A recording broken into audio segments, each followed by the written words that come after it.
Terus ta. Opo ngetraya kok. Hilang.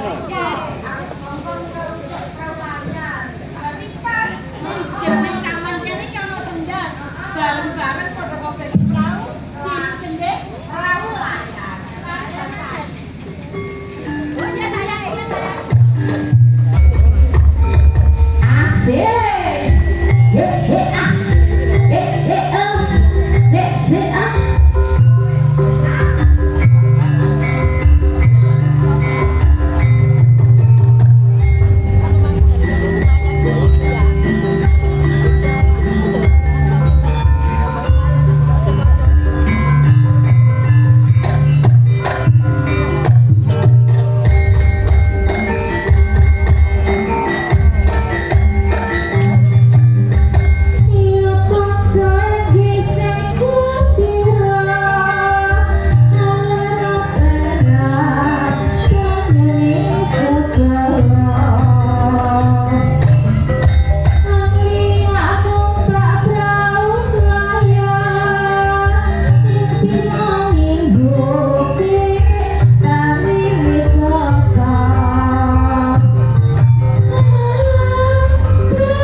Ya apa? Seneng banget kalau dari perahu bareng-bareng ya dia. Nek. Lah ora disenjake karo Mas Jono iki piye? Aku tak DC. Aku izin. Heeh. Di? Iya, putri keong. Njupuk barang apa sing tinggal ning jero kamar. Ning kene cuma dindi lho. Orang enggak tinggal ya. Aku bareng-bareng. Aku temen yo, tinggal ya.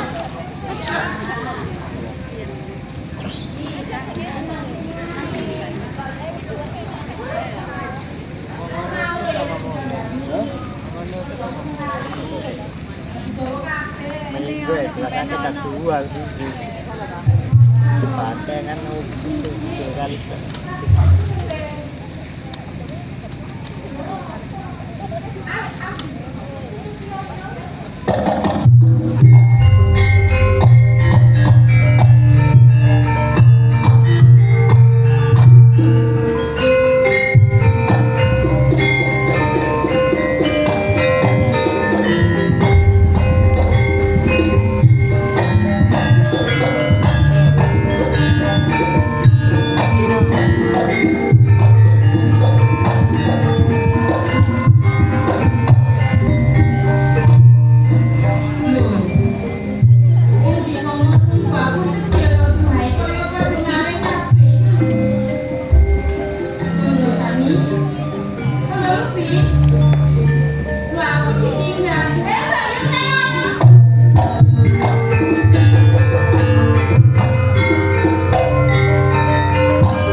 mengkono aku ora bakal narimake yen Jenggala kanthi kahanan ayem tentrem.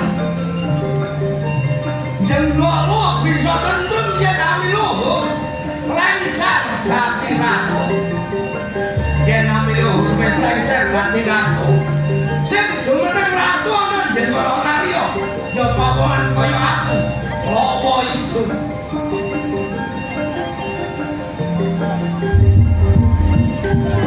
Yen kaya mungkung Jenggala bakal tak gawe kanang-kanang.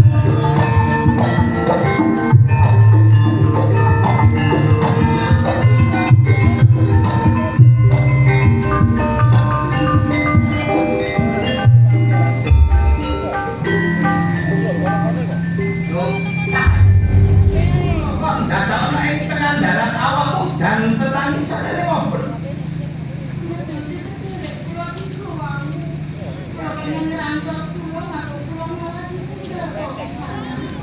Awakmu ditinggal marang sadulurmu sing cacahe itu. Sejogarmu arepe nang ndi? Praja ndi? Ya. Kowe iki salah swijine putra mantu ning Jenggala. Kowe iki putra mantune ami luhur. Mapan kebeneran lu ning papan kini. Ya iki kan bakal dadi wiwitan aku gawe balas dendam marang ami luhur. Nyuwun sewu pinanto balas dendam kalian kudu nyebut-nyebut asmanipun Rama ami luhur jenenge Pasita. Yen kowe durung mangerteni sapa sejatine aku ya aku sing jenenge Lawa Ijo. Untuk gandeng-gandenge apa jeneng dendam kalian Rama kula. Krana pokal gawe mara tuamu ya ami luhur. Aku ora dadi ratu ana ing Jenggala. Saking lamise lambene ami luhur nganti para nayakane praja padha percaya karo ami luhur. Ibu ampun ngoten tuh, namanya pilihan mereka bisa senengnya tiyang. Ampun dendam kalian Rama kula. Nanging sing duweni jasa gedhe ning Jenggala iku ora liya ya aku. Mergo nalikane aku tanding yuda kelawan Singalatra, aku sing bisa gawe patine Singalatra. Ning nyatane mara tuamu sing dadi nata ana ing Jenggala. Yen ngoten, aku kula menika anak mantu. Kula ingkang nyuwun pangapunten dumateng panjenengan Dewi. Sadurunge aku melu tak sapa sing dadi aranmu? Kula Candra Kirana. Candra Kirana. Papan kebeneran yo. Yen kowe nyata-nyata putra mantu saka Jenggala, putra mantune Amilu. Mula kanggo bales dendamku marang Amilu dina iki. Candra Kirana bakal wujud dadi keong.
kuwi lho diku aku.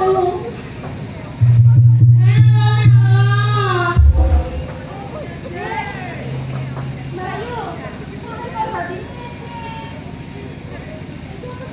Goro-goro kok tinggal nanti aku ketemu wong jahat. Yo aku disabdo dadi keong kaya ngono lho, Di.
Terima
dan kok kue wujud keomas tak sebenarnya orang Jawa kayak bukan pinasi kue muka-muka kue bisa wujud manusia orang itu sabar sabar Jangan bisa menemukan kamu panjang sekolah Gusti Gusti yang dinasti Mengenal bencana Mari longsor dan anak Cita tundro Engkau wujud kiamat Wujud tangan jarang malik Sumanto kepanggil tarik jarwani pun Sumanji asmoro bangun Nganggu Surabaya ini Saking tahun jen Kue bisa wujud Kue bakal Tak delek orang engkang berdesa Mubungku Ono wong sing kelas mampu Sing ikhlas nuruni kowe Kanggo wong sing ikhlas nuruni kowe Kowe bakal wujud bali dadi jalma manungsa Galuh tundra kirana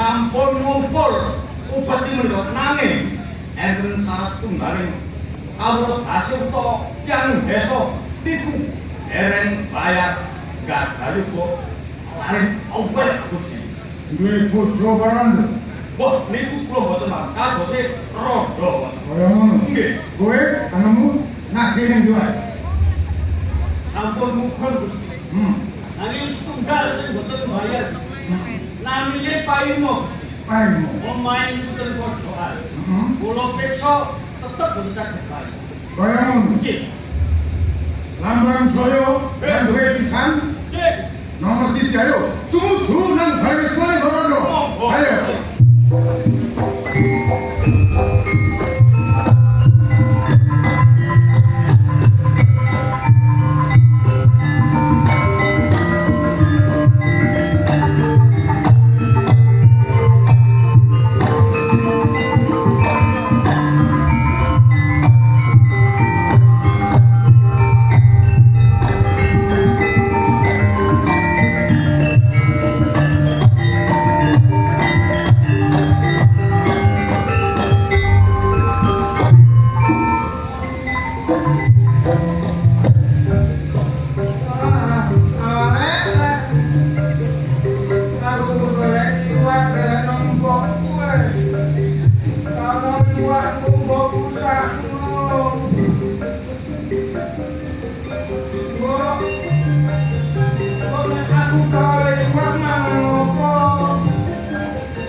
aku kecil sampai aku besar.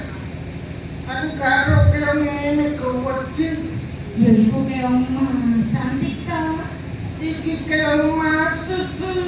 Lah seumpama tak gawa mulai tak belek gak apa-apa ya. Aduh dibelek. Kenapa? Gak eman-eman kok aku cantik kayak kaya ngene. Kamu cantik Aduh ya. bilang kok teman-teman ambumu lho. Masa sih? Yo. Kita sedang. Aduh. Angel. Terus aku dikati mau apa no? Ya aku umpama aku njaluk tolong lo bener-bener. Njaluk tolong. Aku iki susah uripe ben kok nang omah kok awakmu njaluk tolong. Wis gak apa-apa aku mang sembarang-barang. Maaf sak barang-barang. Tak peluk ya. Aduh dipeluk-peluk ngono. Aduh. Kenapa? Sing apik to lan gendong iku. Pipisku.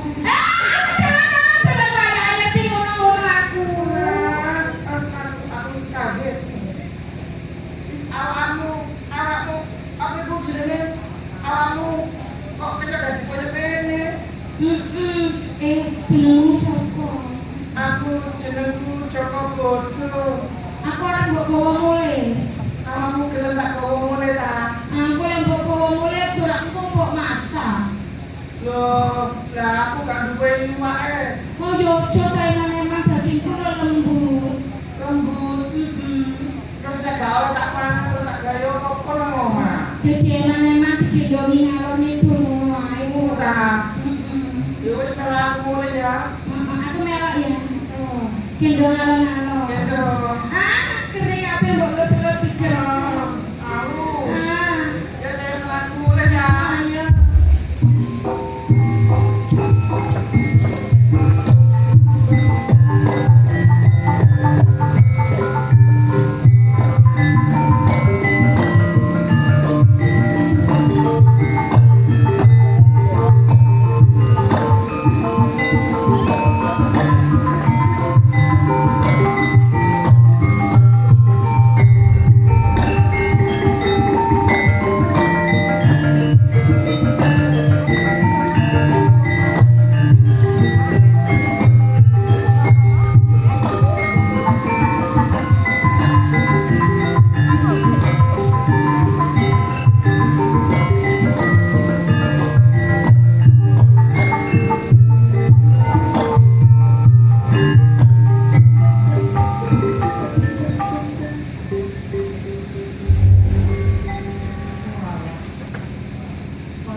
dadi wong gak duwe iku ya sara, ya susah. Apa maneh nek wis wayahe bayar pajak guru ana duwe, sapa wonge gak nusura gak nangis. Nek riko terus nangis ngersula kapan riko gunjaluk nang sing Gusti kang akarya jagat.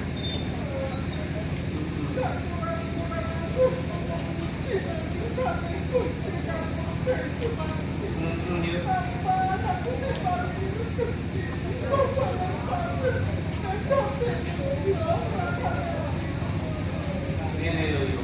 Mbok menapa nek Gusti utawa raja rene sakandane narik pajak. Wong aku yo ana toko kanca sitri yo ana. Ya sumaya engko tak rewangi supaya sampe rajane murid-murid. Nek aku yo kadang-kadang narik Sampai tak kandani kok. Sampai umpama ana wong lagi rene kandang sampai yo kaya ngene ya. Bener omongnya yo ayo dulu dong. Ya ayo kok. ayo kok. Monggo. Monggo pinara. Apa kalau ngomong terus kan tak kuburan. Gusti. Pak.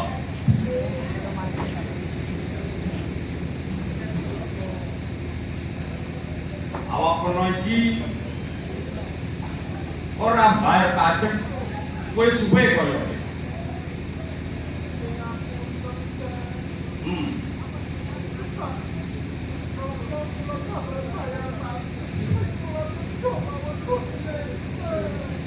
Pak. Iki dina iso gak iso sampean kudu mbayar peti. Ngaku sangat kula kok kerenjane utawi belani boten kula ditagih. Saged iki pinten kelawan dalu saged namung mulan mawon. Kon tangane nek kon ngira selas kon ngira sesano kene cek bayar peti dina iki Nangge wong kula ki ampun derek bayar. oh paksa paksa Pun ada kepentingan pun iki pun sembuh.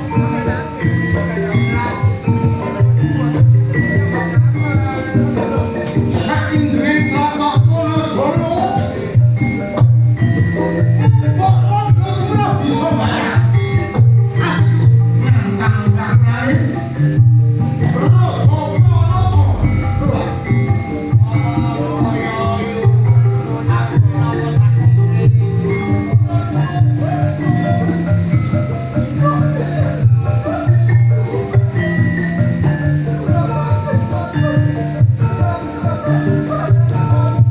nek tak percaya mau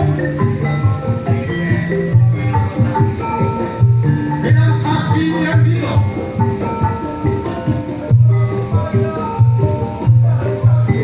sasi naik lamban saya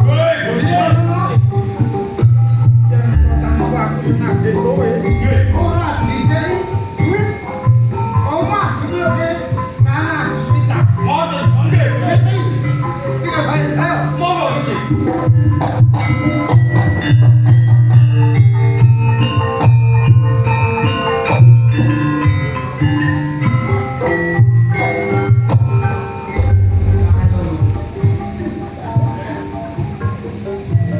solusi apa kita kalau tidak ada di bawah ini memang nggak cocok Ini lho.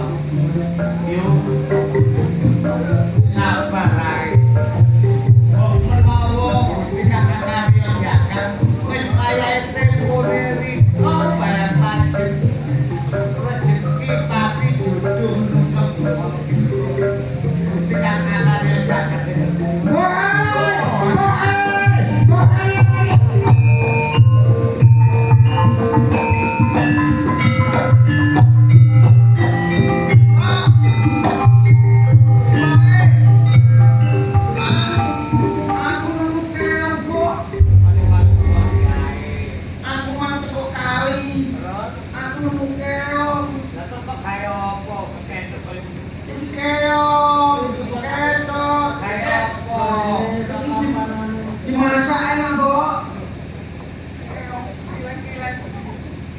Apa kok emas ini?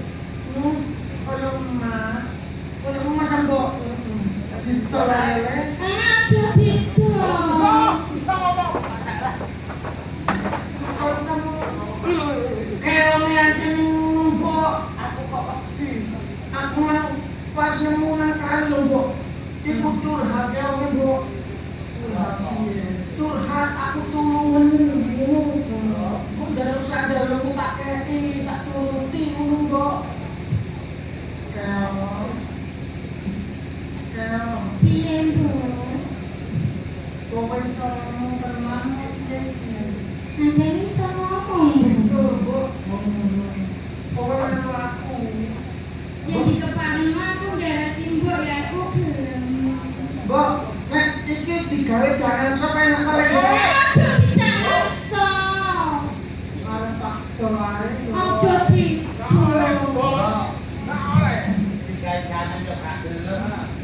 Akhirnya kok terkait kebutuhan yang kau ini aku kita yang digotok yang kacau Bapakku malah koyo ngono, Bu. Ngene lho, Kang. Piye sih? Utangku akeh. Aku baru takdir Gusti Patih aku ora duwe duit aku semoyo. Aku krasa kok sih, Mbok. Mula kuwi aku melu mulih si Joko bodoh. Ngono. Pokok janji ora didol, ora dimasak, bakal tak bantu apa panyuwunmu. Ngono ta? Ya wis, kawan, aku tak sawah dengan sawah. Iki ya Pak Kono Mbok. Joko bodoh. aku tak jalan sawah ya sampai kuno ya dikasih dua mas Ya, tak jalan sawah ya. Ada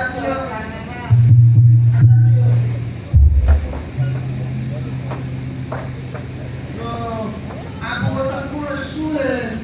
Joko bodoh. Simbok apa ora masak toh? Terus mbokku digawe masak gak ono, gawe blondol gak ono Yen ngono aku delok pawonmu kaya apa kok nganti kok menungso lan duweni apa-apa iku. Ya wis tak terang pawonku ya. Yo.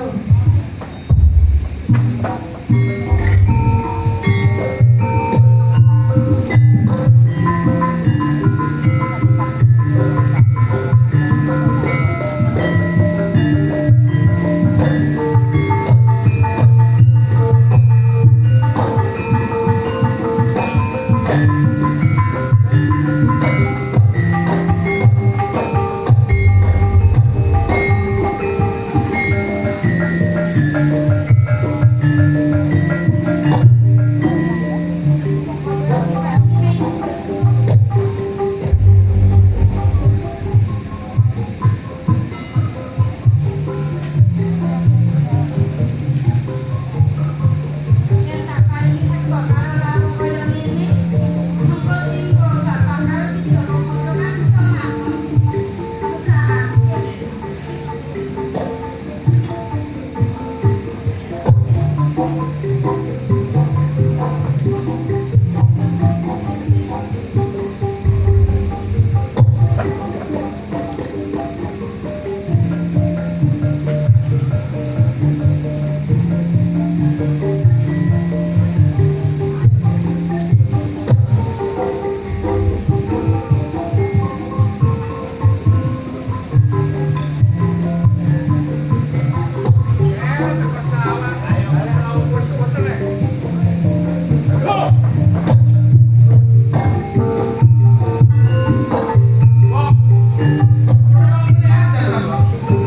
Nang sawah wong telu kok kau. Kamu tonggo penolak kok ya. Yo. Aku sing masak, Mbok. aku temen Orang di berasnya, nah, aku kan beras beras. Aku masak ya, gajah kan di beras. nek awakmu masak ngadan kon bodo jenenge menungso iso ae nek asal usulnya beras iwak itu kok iso duwe karo Berasnya mengatakan aku tutup sawah. Beras itu kali. Oh, mana ada tak dan. nek mau dimasak no keong. Aduh, Kan kok jadi terus. kandang. Lah kok keong kok iso masak kok Oh iya. Mana bisa kamu? Nanti. Lah iki kamu bisa iso masak ya. Iku. Mbak, ini lho. Ada takon. Iki bener kowe sing masak. Kalau saya masak sih, Terus beras pangan itu kok biasa tempo.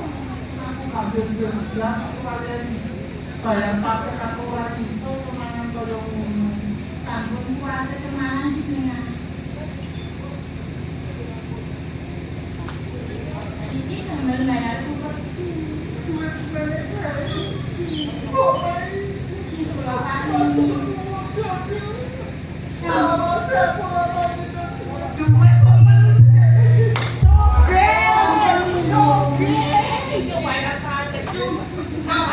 Pak, soke aku minta kamu pizza, Mbak. Kayak apa? Pizza. Saya kok pada. Baru aku. Pulsa. Ternyata aku kok bahaya nih. Bahaya kok. Simo. Terus Ibu temen bayar pajak. Sisanya mungkin temen jenengan jahat dari apa? Kayak si Joko. aku takut ngerogoh. Ini buatan ngomong. Sejak ini kowe iki sopo? Pulau Condro, kira-kira kayak mau ikut timur ke Kokapi. Maksudnya aku kan, bosan tinggalan ya.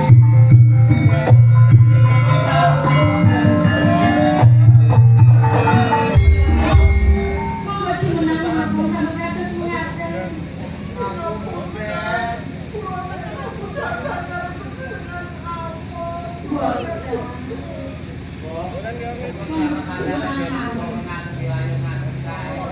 Kalau keputar bukti kalian pulang jenengan bapak kalian singgung. Yang boten bukti si Joko bodoh. Pulau boten bukti mriki. Pulau tak pamit dan bisa terjadi. Iki nak apa lho? Benar, bejo sewu rumah aku nanti lo. Joko bodoh kan aku ngerti kan aku mau wes mayu. Aku masih nemu nang kali Le. Yo. Kok bisa koyo ngono? Umpamane kok ditarik bayar pajak tak kayak bayar kabeh kok nek mari nang kowe jam. Oh, tak pikir iki wis sesasi. Iki dino bangunanku mrene nage upeti. Bayar lo mesinan 10 tahun gimana? Tiba wis ana mo. Yo tak trimo. Tunggu. Iki dino duit ayo dipasrano nang Gusti. Nang Wonosegoro. Mbok, aku yang pamit. Ayo tunggu.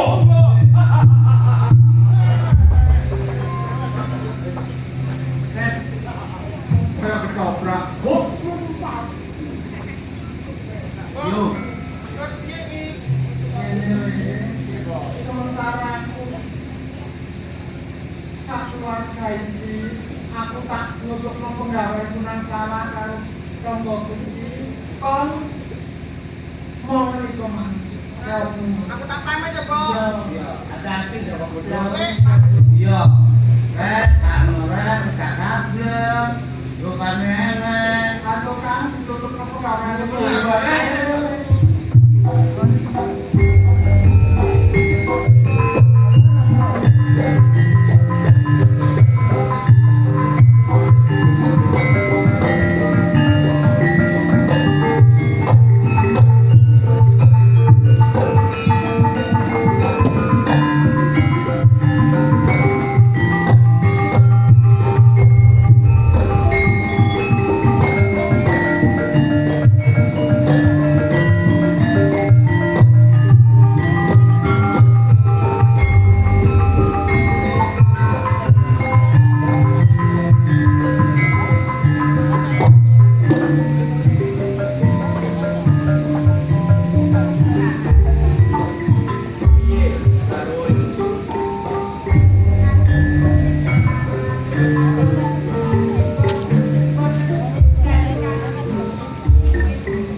duwe sedikit opo ero dhewe yen awakmu iki garwamu sedhen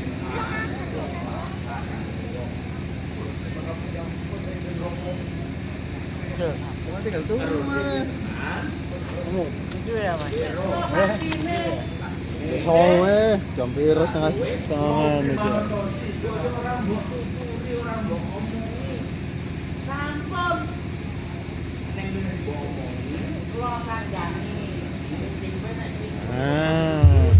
Gelek ya auto neto arek-arek kan. Mados ya auto neto ya arek kan.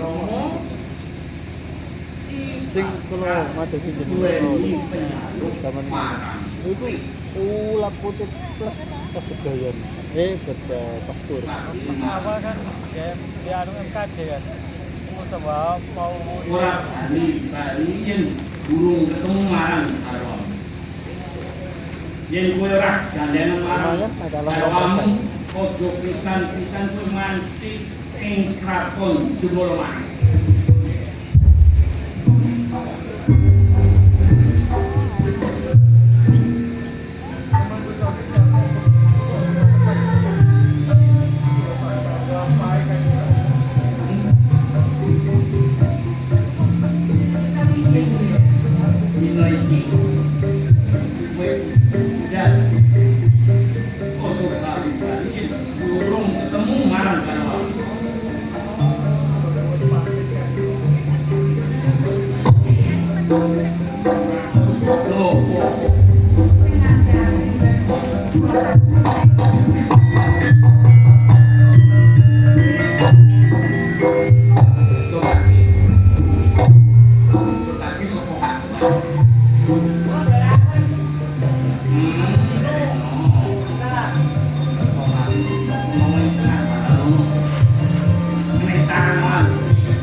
ora ngerteni sekabeh kumpung pokal gawene lawa ijo kanggo balas loro ati jroning atine lawa ijo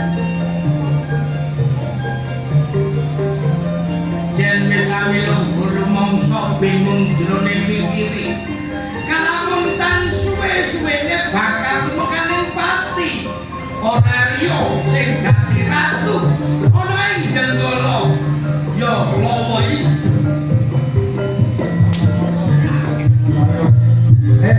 Katakan ngomong cek cek.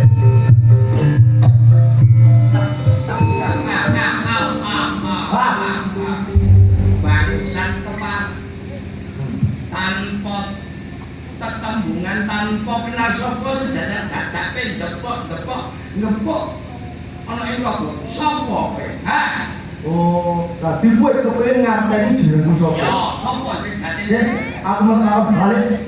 Awakmu sapa? yen kowe durung mangerteni sapa sejatine pawongan ana sing ngarepmu ya iki kan duweni aran lawa ijo. Oh, kenal no? Sapa? Aku Butonjo. Yo, kok buta ijo? Lah kok lawa ijo? Ayo, sapa iki? Jane kon iki sapa? Jenengmu kok gawe apa kolor ijo gendeng banget. Lek delok pasuryanmu pandang iki jenenge Jo Gethuk. Jo Gethuk. Ojo ngablak. Anggermu saur manuk anggermu ngomong jenengmu duduk Jo Gethuk. Sapa? Jo luwe. Hus. Kok melok hus? Lah iya. Le. Ora. Matene. Besok Ora situ. Aja ngecak guyon. aku Nek nanti durung tau teko ngambe aku nanti kon kepethuk sepisanan ngecak guyone ngandal. gak tau tepungnya apa sih rombongan konco dhewe. Iki kok cerita ngomongno babagan sing sawis lan sadurunge. Apa gak kenal? Iya. Gak kenal aku. Nek kowe gak kenal sapa sing dadi aranmu? Mundur. Lah jaremu mau. Jo Gethuk. Loh. Ya gak apa-apa mbok jenengmu jangan kok jawab sembarang wis. Apa kan ngomong apa? Kok dia ngomong gak sapa.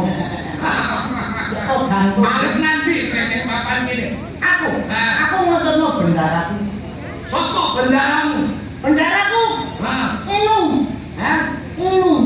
Ini gak lari butaku semua. Hah? Aduh, kok apa-apa Kok kok negaramu soalnya? Lah yo, Irak dan Inung Kertajaya. Aku yo goblok iku Kertosono. Ngono. Iya. Lek kanca lometan lambemu ning papan kene bakal tak longgok getih. Aja mbok-mbok enak ambil. Aku ngono bendaraku Raden Inung Kertopati. Sing di papan jenenge Inuk Kertopati. Lah itu. Iki. Dan masuk. Monggo. Masuk. Di sana Yo. aku arep takon apa kowe iki ngerti ning di papan dulunge Mbok Rondo. Sadurunge tak jawab apa sing dadi pitakonmu. Nek aku takon sapa sejatine Aku Inung Kertopati saka Kraton Jenggolongan. dadi kowe iki salah sijining putra kraton Jenggolomane. Sejalan karepmu. Tujuanku krungu kabar yen Mbok Rondo kuwi duweni keong mas. Aku goleki bojoku, mergo bojoku kuwi koncat saka Kraton Jenggolomane. Eling-eling dheweke iki ya iso Mancala Putri, Mancala Putri. Kok menawa bojoku ana ning papan Pandhawa. Yen kowe takok dununge Mbok Rondo ning tlatah kene ora mung siji Rondo, ning atusan uga iso ewonan. Inung Kertopati. Ya. Yen kowe wis kepethuk marang Mbok Rondo iki terus njur kepiye karepmu? Aku pengen weruh jarine kuwi ku duweni keong mas. Nah, keong mas kuwi sing tak kuwatirke iki ya bojoku. Kowe ngerteni sapa sejatine ini kamu masuk ngerti apa ora? Babar pisan ora mengerteni yen nanging aku duweni firasat yen bojoku kuwi iso mancala putra ya mancala putra. Sadurunge kabeh tak jawab nek ana kedadian nganti kowe keroyo-royo goleki bojomu. Nalikane karo aku isih karo aku Candra Kirana wani tumindak seten karo Prabu Rana Sewandana saka kraton Bantarangin. Tak tundung saka kraton Jenggala maneh. Aku ora bisa balik nanggone kraton Jenggala maneh yen ora nggawa bojoku itu gawe Kanjeng Rama. Mapan kebenaran ning papan ilu kertopan. Yen kowe nyoto-nyoto putrane Ami luhur ana ing Jenggala maneh. Mapan kebenaran. Yen kowe kepingin ngerteni nang di papan gununge bojomu kang aran Candra Kirana, kowe bakal tak weni ro. Terus yen wis padha apa upamu marang apa wae sing kowe jaluk upahmu apa wae bakal tak turuti. Botak-bote aku tresno karo garwaku ya Candra Kirana. Yen aku iso nuruti sekabeh karepmu ning upahe mbok ora mbok mele cilaka kowe. Ya, itu ketopati. Yang kepingin roh dununge garwamu kan sinebut Candra Kirana. Coba tak delok ning EPP.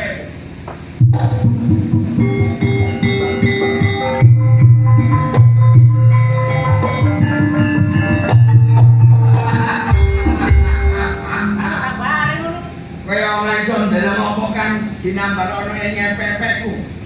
Wong dasar kowe wong bodoh.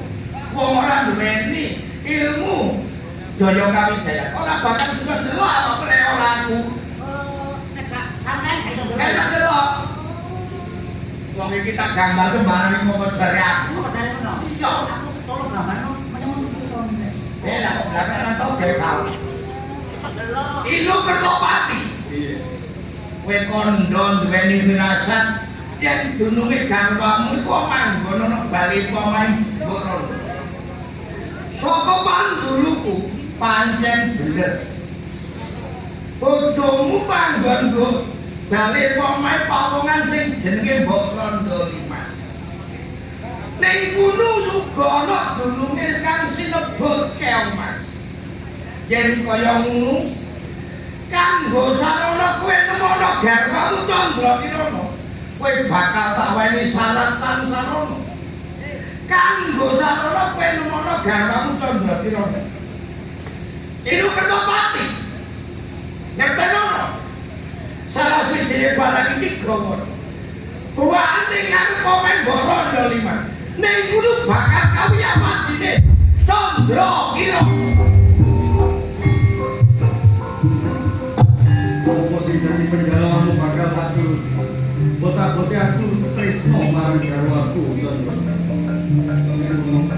Orang suwe aku tak budal nang omahe Mbok Rondo. Dadi nang kau padha napa sing dadi kekarepan.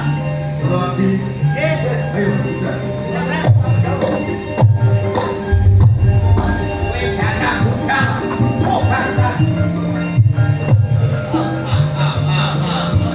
Ami luhur putramu Sinu Kertopati uga minangka sarana aku kanggo mbales loro ati.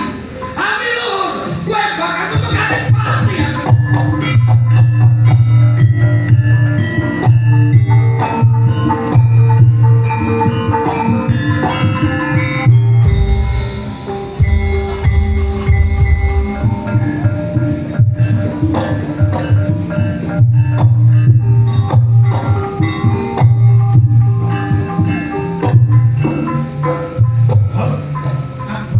pengen kepethuk karo Kang Candra Kirana.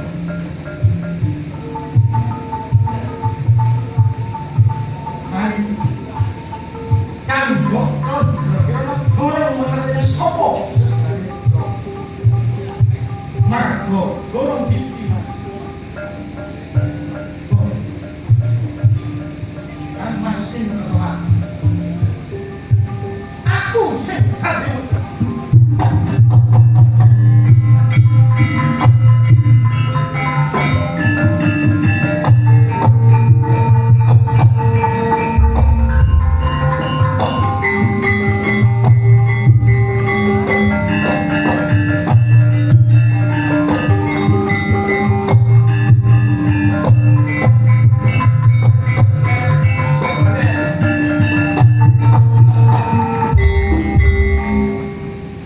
wis sapa nang atiku. Ora dhewe bayar. Mesti Iya. Neng saiki ku dino mesti malam Jumat. Makane kok golek gawe. Ojo kok duwe saiki tangga wis iso bayar pajak. iya ya. Kok Yo kanggo sementara iki mulai ana mak kene ae. Yo gak apa-apa. Yo kok melekan iku ojo krusuk melekan. Yo malam balik iki. Yo ayo ndonga. Kok jerone asil lah kan jerone sampe. Ndonga ngono iku nek krungu tangga guru karuan oleh. Makane ayo ndonga jerone batet tangga kanten. Ngono lho, yo. Yo Aja duwe saiki. Riko iku wis iso bayar pajak seneng atine. seneng ya seneng. Tapi jek ana sing tak angen-angen apa maneh iki, Mbok? Yo kanggo sementara iki ora tak ucap nunggu. Tak simpen jerone ati. Yo. Ayo yo. Iya. Ambek selekan. Supaya awak dhewe ojo sakit ono apa. Nek ono bukti wong kita jual diri. Ya ampun kok pateni. Ya nek adipati ngono.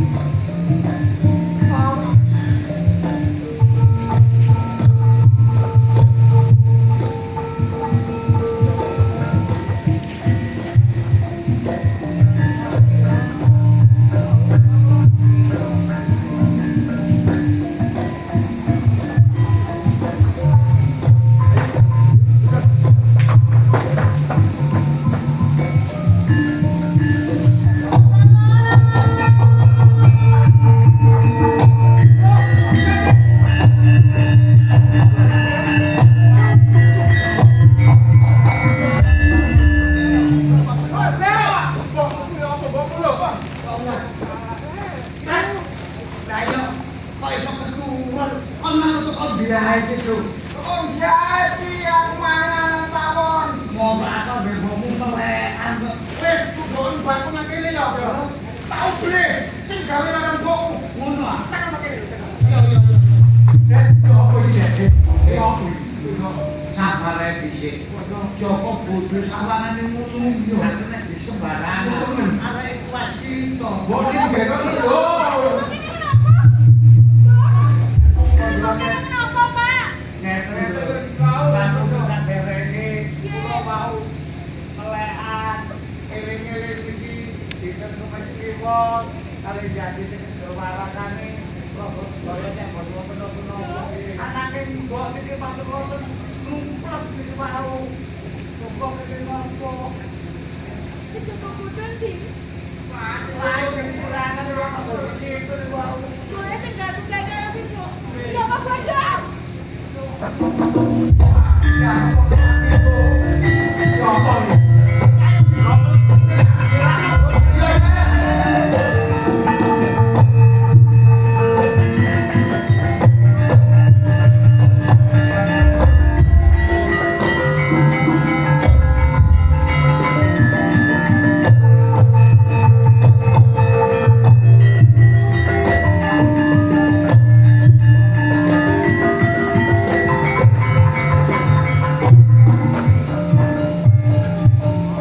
Kano siji loro nek mati ketokan.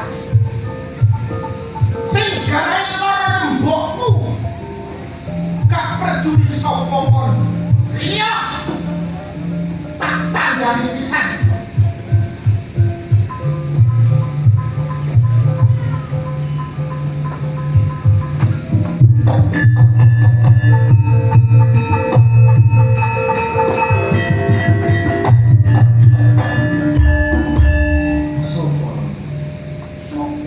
Sopo aku. Ojo berang gemuyu oleh nunggalan mbok kula. Terus Sing kok jalu apa? sing tak jaluk geger-geger. Kalian orang mbokmu sapa? Ayo. Aku kon nyawur. On sing merintah. Pancen aku sing merintah arek tak kongkon nyawur sakjroning omahe Mbok Rondo. Tuju aku goleki garwaku ya Candra Kirana. Aku gak trimo. Kon gak trimo. Gak trimo. Terus jalukmu apa? Jaluk usah kon kudu mati. Ayo ditentukan papan panggonan kene sapa sing gemblundung sirahe. Bukan kok. Trimoan aja sapa. Apa tri?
Kulo ini kepengin ketemu kali Kang Mas Ibu. Soal Kang Mas Ibu Pak, sing nyantet mbok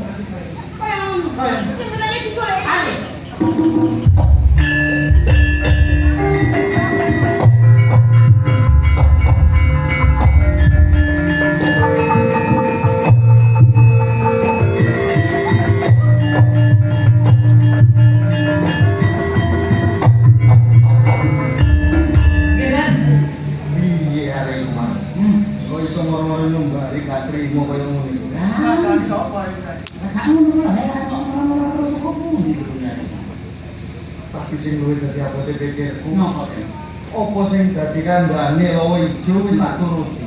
Ning keadaane bojoku kurung ketemu, Mbok Rondo malah dari tumekaning pati. Lawa Ijo iki ketingal dikiyane niku pembohong niku. Napa pembohong? Loh. Pengenane iki aku boleh iku. Mas Candra Kirana. Piye? Mas, aku kepengin takok karo kowe. Apa sing gawe mbok Sik. Kowe kok mangerteni yen aku duweni tumindak kaya ngono? aku ngerti dhewe. Kowe nglakoni koyo ngono ana sing ngomong kok karo kowe dhewe. Ngene iki. Aku iki njaluk tolong nganggone Lawa Ijo dikongkon ndelek barang nyaur-nyaure sakjroning omahe Mbok Rondo. Jarene iku anak-anak ben iso ketemu karo Candra Kirana yo kudu kaya ngono kuwi. Aku ora mangerteni iki, bot-abote aku kepengin goleki kowe. Jadi iki kabeh kelakone Lawa Ijo. Wah, aku dicapung alus Jawa Sutra iki. Kang Mas, aku gak terima kok. Lawa Ijo ijo ini besok tuh makan yang pati dulu gitu. Ayo nih, lawa hijau. Lawa ijo. Bangsat keparan, aku tuh gabungan Solo Sitro. Ayo, nah jangan mereka ngomongin maju mereka lagi.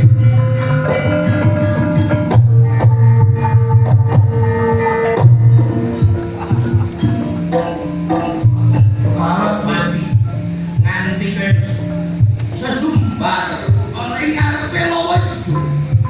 Apa ora ngenteni kowe bakal temekane pati dunya iki. Ayo, lek nyoto-nyoto kowe duwe kekarapan koyo ngono dibuktekno karo bakal kene sapa sing produksi layak ning kantor. Mapan kebenaran sekabeh manunggal nyawi dianak turune amilu. Mula yen iso bakal tak pati kabeh ning papan iki. Oh, kasih. Itu pati, bakal tepekane pati ya.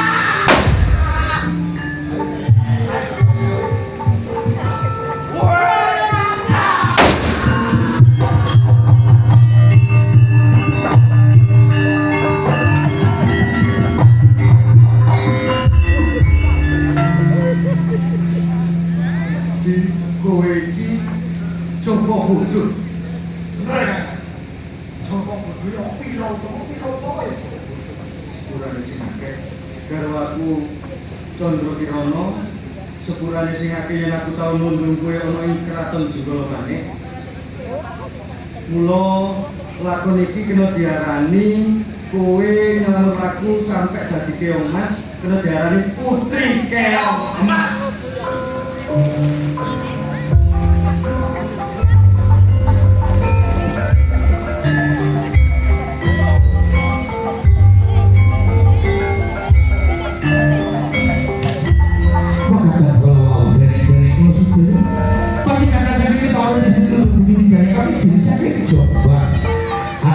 Assalamualaikum warahmatullahi wabarakatuh.